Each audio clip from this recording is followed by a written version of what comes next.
Zona de entrevista. Son las 2 de la tarde con 24 minutos. Estoy en comunicación con Alberto Atiem. Él es activista. Él renunció al sacerdocio y actualmente es defensor de víctimas de Marcial Maciel. Y recientemente pues hizo algunas declaraciones en torno a la llegada del nuevo arzobispo Carlos Aguiar Retes y de cómo debe enfrentar todas estas acusaciones de pederastia contra sacerdotes de la Iglesia Católica. Alberto, un gusto saludarlo, muy buenas tardes. Muy buenas tardes, ¿cómo están ustedes? Bien, muchas gracias. A ver, cuéntenos, ¿en qué consiste primeramente su actividad? ¿Desde cuándo la realiza? Bueno, yo fui sacerdote cerca de 20 años y pertenecí precisamente a la arquidiócesis de la Ciudad de México.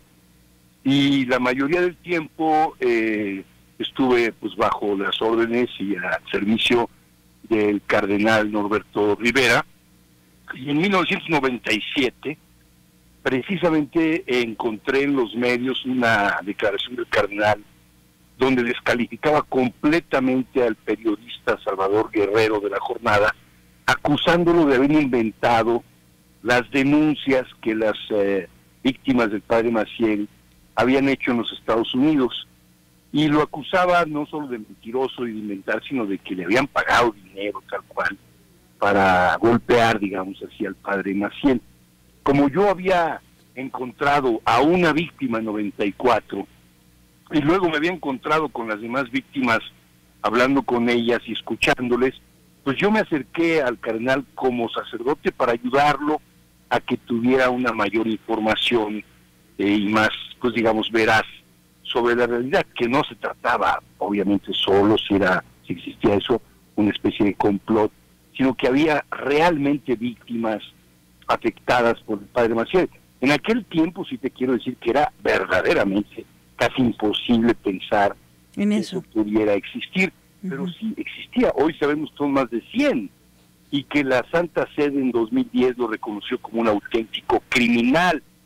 Pero el cardenal Rivera nunca reconoció que había cometido un grave error al haber difamado y despreciado de esa manera a las víctimas, y que el padre Maciel era auténticamente un verdadero abusador de menores, exadicto de drogas como la dolantina, y un hombre que había soltado muchísimo dinero al interior de la Santa Sede para que los cardenales guardaran silencio, ¿no?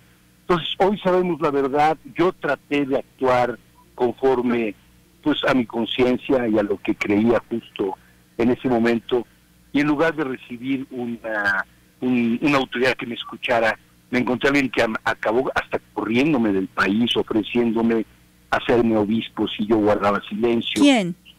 El cardenal Rivera. El mismo. El mismo, ¿ves? Entonces, a partir de ese momento que me tuve que ir a los Estados Unidos y me encuentro con el caso de Boston, ya ustedes conocen bien la película de Spotlight, pues me di cuenta que el problema de la pederastia no era solo de individuos tipo Maciel, sino que eran individuos protegidos, encubiertos, incluso en contra de las víctimas y de la búsqueda de su justicia y de la verdad, ¿no? Entonces yo empecé, renuncié al ministerio, le escribí al Papa Juan Pablo una carta, le escribí otra a Ratzinger antes, traté de luchar adentro, si te soy sincero, durante muchos años, del 94 hasta el 2001, tratando de que se me escuchara. No se me escuchó, obviamente yo creí que mi conciencia me dictaba seguir luchando por esta causa, que hoy es evidente en México y en el mundo, y pues me retiré del ministerio en 2003, y por tanto desde 2003 para acá, desde afuera sigo luchando, y por eso presentamos una denuncia formal en contra del cardenal, que reconoció que había tenido 15 casos. Él mismo lo hizo, ¿ves? Entonces en eso estamos. En el caso del Estado, en otras partes del mundo, en Santo Domingo con el caso del nuncio Vesolovsky, acabo de regresar de Chile y de Perú para tratar de ayudar y acompañar allá a las víctimas.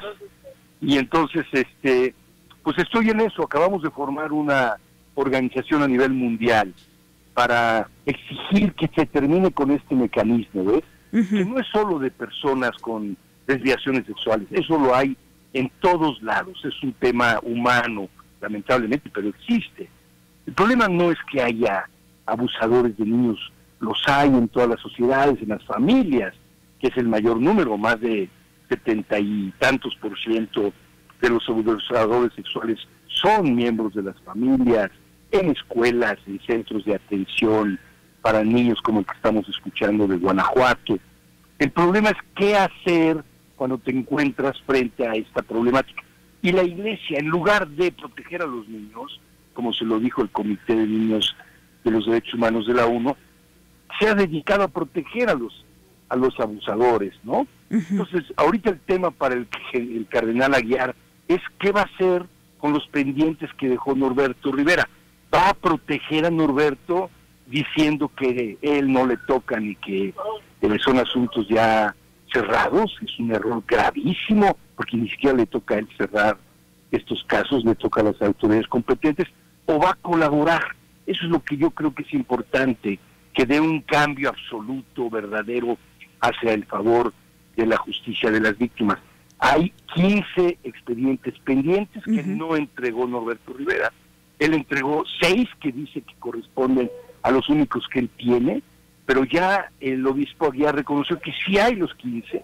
Hoy presenté un escrito ante la FEDINTRA solicitándole a la FEDINTRA que requiera la presencia del cardenal Aguiar, del obispo auxiliar Jorge Estrada, que requiera los 15 expedientes que no entregó el cardenal Norberto, que se comparen con los 6 casos que él dice que tenía y que son de risa, te lo digo sinceramente, lo que entregó al respecto, y que se comparen, y al comparar nos demos cuenta hasta dónde el cardenal Rivera Reveras es un hombre que ha buscado la verdad en su vida como pastor, o lo único que ha buscado, como lo hemos dicho en un libro, es para respaldarse con gente de poder para ser un hombre inmune, como lo fue hasta el último día de su mandato, ¿no? Alberto, esta denuncia está en la Procuraduría General de la República, ahí sigue, y ahí está detenida por los 15 sacerdotes que abusaron de menores. Exacto, ¿Correcto? ¿De cuántos menores estamos hablando? Mira, esa es una pregunta magnífica. Nosotros se la hicimos a la FEDINTRA que por favor, como primer acto de autoridad, fuera a investigar dónde y quiénes son las niñas y los niños que sufrieron estos 6, por lo pronto, digamos, 6 casos que presentó, pero que buscara de los otros 15 también las víctimas. La respuesta que nos dio, te lo comento con mucha preocupación, fue: el delito por el cual ustedes denuncian a Rivera no es por los abusos, sino por el encubrimiento de los abusos. Por lo tanto, nosotros no nos toca en este momento averiguar el número de las víctimas. Me duele pensar que siempre anteponemos otras cosas, otros intereses a el tema de las víctimas que han sufrido en México, que son muchas, muchísimas. En Guadalajara también, te lo digo, en Jalisco, en Guanajuato, en Tamaulipas, en el caso de San Luis Potosí, los más de 100 niños indígenas en Oaxaca. Es una multitud de niñas y niños indefensos, ¿no? Alberto, que ustedes conocen ahora y más, ya dejando a un lado lo que usted era, sacerdote, y ahora como activista, ¿cómo es que llegan estos casos? ¿Cómo usted es que los conoce y los documenta? Por ejemplo, al mencionar que acá en Jalisco hay casos. Bueno, los han reconocido el mismo cardenal Sandoval. ¿Te acuerdas cuando él dijo hace poco, ya como emérito, que hasta el 2001 el Papa les había recomendado abrir casas? ¿Te acuerdas de esa declaración? Búscala y te encontrarás. Pero después digo, a partir del 2001 nos dijo que ya no hiciéramos ese procedimiento. Fíjate, el tema no es únicamente cuántos niños, sino cuántos depredadores sexuales que son clérigos han existido en el caso de Guadalajara, qué se hizo con ellos y dónde están, quiénes son delincuentes. Digo, no es que yo los acuse como tal, es que están tipificados como delitos graves en la mayoría de los países del mundo. Tenemos una convención mundial. Ahora, si tú me dices, ¿cómo has logrado tener la información de las víctimas? Bueno, son aproximadas, pero sí te puedo decir, por los datos que tenemos, incluso de sacerdotes que han luchado adentro, como en el caso de Oaxaca, que fueron destrozados, la mayoría de ellos en su ministerio, algunos sacados y todo, que ellos hablaban del obispo, señor, este señor sigue abusando de niños, ya van cuántas comunidades, sáquelo de ahí, y en vez de sacarlo a él, lo sacó a ellos. Entonces, en ese sentido, te diría que lamentablemente son datos aproximados, que casi ninguno de ellos se atreve a denunciar, porque sus familias son católicas. Yo sí te puedo decir como sacerdote que me encontré en muchos casos de familias destrozadas precisamente por eso. Tenemos que ir a denunciar al sacerdote que invitábamos a la casa, que íbamos a la iglesia, que les confiamos a nuestros hijos en el catecismo, y ahora tenemos que ir a denunciar. No, nosotros no nos sentimos con la fuerza. Y además el obispo se ha encargado de decir, oigan, no denuncien, no lo hagan. Te invito a que veas el caso de Jesús Romero en la revista Sin Embargo, por ejemplo, para que veas todas las cosas que hicieron para impedir que él denunciara, hasta que finalmente denunció. Y bueno, pues le ha ido muy mal. ¿Eso es dónde ocurrió? Aquí en la Arquidiócesis de México. Aquí en la Arquidiócesis de México. Ahora, Alberto, bueno, en particular estos 15 sacerdotes, ¿usted qué sabe dónde están en estos momentos? Bueno, esa es otra pregunta buenísima que nosotros le hicimos a la FEBIMTRA, y la respuesta fue muy parecida. Dice, aquí el tema ahorita es... Nada más, Alberto, déjeme, le digo al auditorio, preciso, FEBIMTRA es la Fiscalía Especial para Delitos de Violencia contra las Mujeres y Trata de Personas, que es también el que lleva este caso. Ahora sí, disculpe, Alberto. No, adelante. No, al contrario, te agradezco. Entonces, obviamente la respuesta fue muy parecida. A nosotros, como autoridad, se nos presentó una denuncia por encubrimiento. Entonces, estamos viendo si hay o no. Y entonces, por eso solicitaron a la Procuraduría de la Ciudad de México si alguna ocasión la arquidiócesis había denunciado casos. Fíjate, ahí te va. De los 6 casos, porque nosotros tenemos la información por fuera, de los 6 casos que dice el cardenal Rivera que presentó, 2 son del 2017, por tanto son extemporáneos. 2 son del Estado de México, por tanto fuera de la jurisdicción de Norberto. Quedan 2. De esos 2, uno, que es el que conocemos, que es el de Jesús Romero, no fue presentada la denuncia por la arquidiócesis, fue presentada la denuncia por él, que se atrevió a hacerlo. Entonces, en ese caso que sí conocemos, el cardenal Norberto Rivera no presentó una denuncia contra el sacerdote, al contrario, lo tuvo escondido, incluso ya sabiéndose todo esto, hasta que ya no les quedó otro que suspenderlo, ¿no? Entonces, esa es la política de la Iglesia. Por eso quiero decirte, como sacerdote que fui, y como un hombre que ya no lo soy, oye, ¿dónde están los niños y la importancia de los niños para esta institución? ¿Qué es lo más importante y lo primero? ¿Cuidar el prestigio y la imagen de los representantes? ¿O es seguir el Evangelio de Jesús, que les dijo un día a sus apóstoles, tengan mucho cuidado en escandalizar a un pequeño, porque más le vale amarrarse una rueda de molino en el cuello y arrojarse al mar que escandalizar a un pequeño? Imagínate el triple escándalo que están causando a estos pequeños por la forma de destrozarlos, por la forma de acabar con sus familias, denostándolas, negándolo todo y riéndose, porque Norberto Rivera se fue riendo, diciendo, a mí nadie me toca, yo soy intocable por el poder, no por la verdad, sino por el poder que tengo con los que yo me he acercado, incluyendo al presidente de la República, por supuesto, que le logró obtener la nulidad matrimonial de Angélica, destrozando la vida de más de un sacerdote. Tenemos toda la información, del día que quieran se las podemos compartir. Alberto, usted obviamente por la experiencia que tuvo como sacerdote, ¿no? Nosotros desde acá podemos pensar, creer, juzgar, pero yo le quiero preguntar, ¿usted por qué cree que se dan estas conductas en las que se pierde el control y el respeto hacia un ser humano y se dan estas conductas atroces? Mira, Ivo, has hecho preguntas magníficas que te agradezco. Esta última tendría, porque lo hemos reflexionado mucho, lamentablemente la iglesia en algún momento de la historia llegó a identificarse como una estructura de poder. Y lo que le interesa a la iglesia desde X tiempo para acá es cómo mantiene su imagen intocable e impoluta frente a los equilibrios de poder que existen en el mundo contemporáneo. Ese es su objetivo principal. Entonces, cuando una institución pierde su origen y pierde su objetivo de ser un instrumento del Evangelio, que es como nació la iglesia nació para expandir los valores del reino que Jesús vino a inaugurar como valores del Evangelio, y buscar dar la vida por ello. Incluso Jesús perdió la vida, frente a las estructuras de poder que querían someterlo a sus intereses. Y él vino a dar su vida por eso y la perdió. Y entonces, él mismo lo dice en el Evangelio, no hay amor más grande que el que da la vida por aquellos que aman. Entonces, la pregunta es, ¿qué ama realmente la institución hoy? ¿Qué le interesa hoy en el mundo?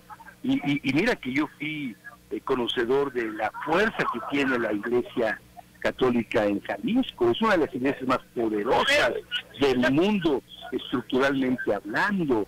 Una iglesia muy fuerte institucionalmente. Qué bueno que ojalá esa fuerza la empleara toda para servir a la comunidad de Jesús, y de entre ellos a las niñas y a los niños indefensos. Y en lugar de eso, pretende mantenerse. Ve lo que está pasando con Chávez Botello, arzobispo de Oaxaca, que yo lo conocí como un pastoralista de Guadalajara. Yo lo invité cuando hicimos las consultas para el documento que me tocó a mí coordinar del encuentro con Jesucristo a la solidaridad con todos. Era un pastoralista que se quedó, ¿cómo se llama? Pues como un referente nuestro en la comprensión de los problemas de la iglesia.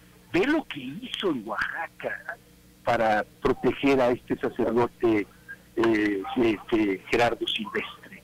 Destrozó sacerdotes, destrozó comunidades, se ninguneó a todo el mundo, buscó las alianzas con el poder para que nadie lo tocara. Entonces, bueno, ¿dónde quedó su sentido del ministerio para este hombre? ¿Dónde quedó esa búsqueda sincera de Jesús como un pastor que busca el bien de aquellos que ama? Se perdió, se volvió un hombre de poder, un hombre que quedó muy mal, no solo en la arquidiócesis de Oaxaca, que es una arquidiócesis mayoritariamente indígena, sino su imagen en el mundo está totalmente identificada como estos obispos manipuladores del poder que destrozaron la vida de muchas personas. Alberto, insisto, y entiendo lo que usted me dice, ¿no? El tema de cuidar, de proteger, del poder, pero usted y yo sabemos que eso no son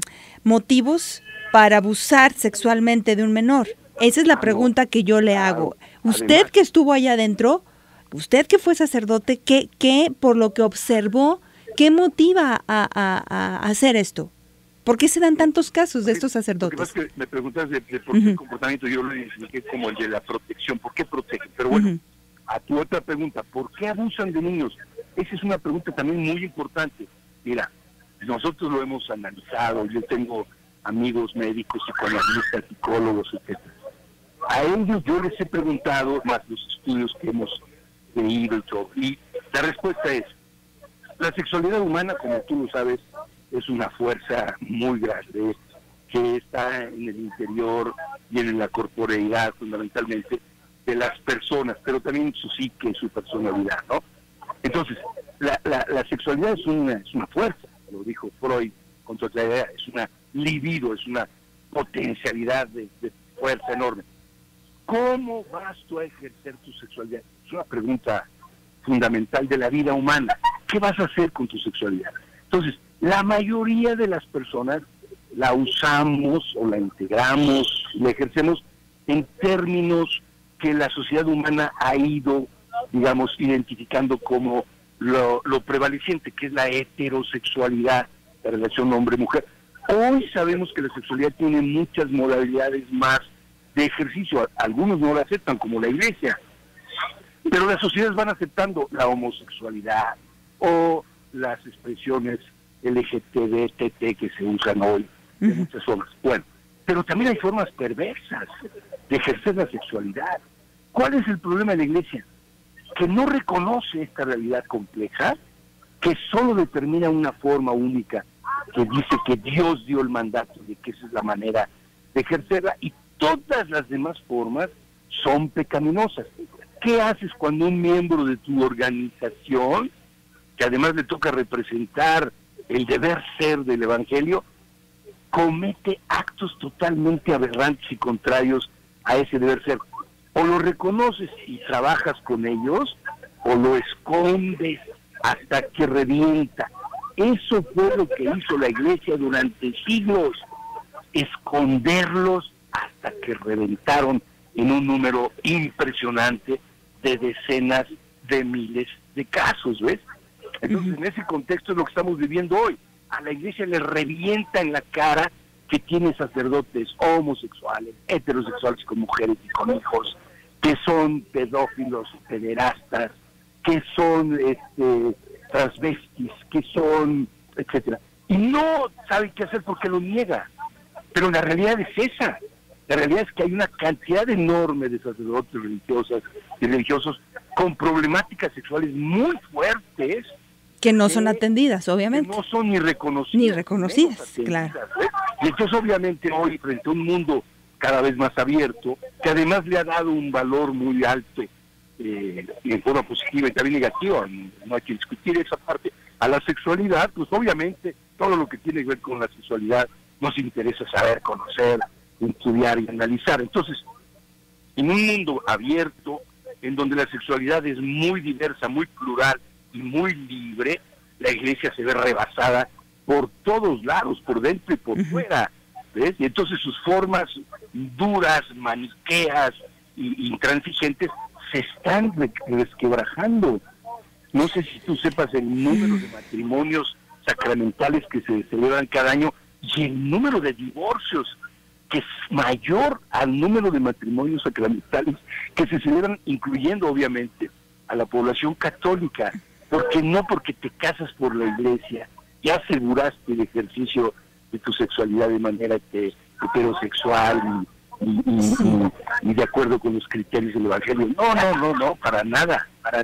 Entonces, le está haciendo agua a la iglesia todos estos valores, no sabe cómo enfrentarlos y niega la realidad. Alberto, sí. Yo le quiero agradecer todo esto que compartió con nosotros. La verdad, el tiempo se nos fue rapidísimo. Me piden sus datos, obviamente de manera anónima. La gente que pregunta quién está hablando es Alberto Atié. Él renunció al sacerdocio, actualmente es defensor de las víctimas del fundador de los Legionarios de Cristo, Marcial Maciel, activista, y ahora pues platicamos con él ante la llegada del nuevo arzobispo Carlos Aguiar Retes y los pendientes que dejó Norberto Rivera. ¿Cómo estar en contacto con usted? Mira, bueno, ustedes tienen ya mis datos, obviamente. ¿O hay alguna...? Facebook, ajá. Tengo una página que dice Alberto Atié y ahí está mi foto. Yo trato de... Menos Twitter, porque ya te diré por mi edad que no tengo tanta capacidad de estar comunicándome en tantas redes, pero tengo también un Twitter que es @tepepano, ¿no? Muy bien, pues muchas gracias. Lo uso poco. Gracias, Alberto, por esta charla y estamos en comunicación. Por supuesto, qué gusto, gracias y felicidades por tu apertura, por tus preguntas y tu interés. Muy amable. Gracias, buenas tardes. Buenas tardes. 2:49, vamos a la pausa, regresamos.